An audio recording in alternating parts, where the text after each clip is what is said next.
One pupil from Rapelego Primary School in Hammanskraal is still in hospital from suspected food poisoning. 47 pupils from the Rapelego Primary School fell ill this week after eating expired chocolates. This comes after 6 children died in Soweto after allegedly eating snacks bought from a spaza shop in Naledi. Just days later, over 70 matriculants fell ill in Fochville, also from suspected food poisoning. Newzroom Afrika Zola Sholwana is in Hammanskraal this morning and joins us now live. Zola, it doesn't, of course, elude me that today is also World Food Day, and yet we're talking about over and over again children consuming foods that are dangerous for their health. But talk to us about what you found taking place there in Hammanskraal.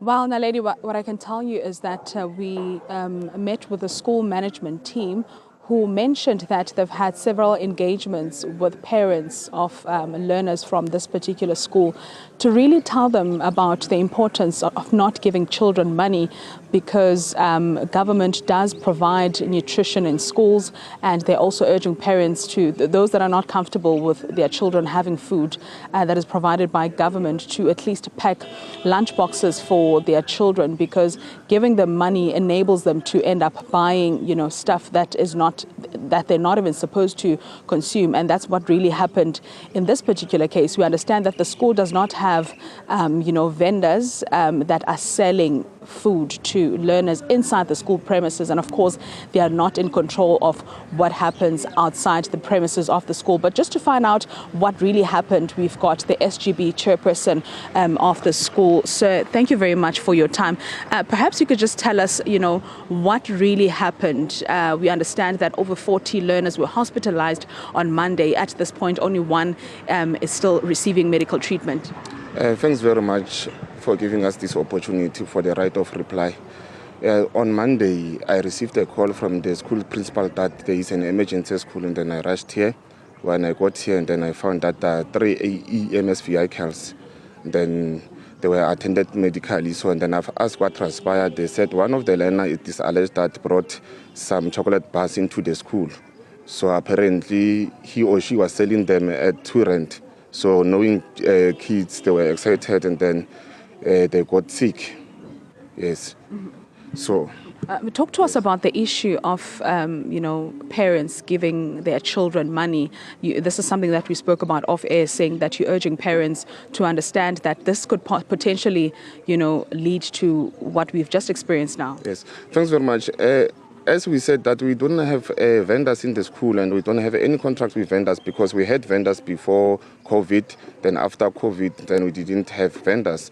So we, since as the SGPs, since that children are bringing things that are not good for consumption, we said to parents, please don't give these learners pocket money.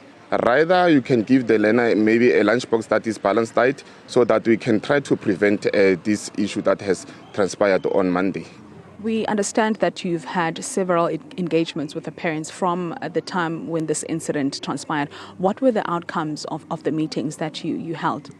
The parents considered that we did tell them that, so they will try not to give their children money. Yes.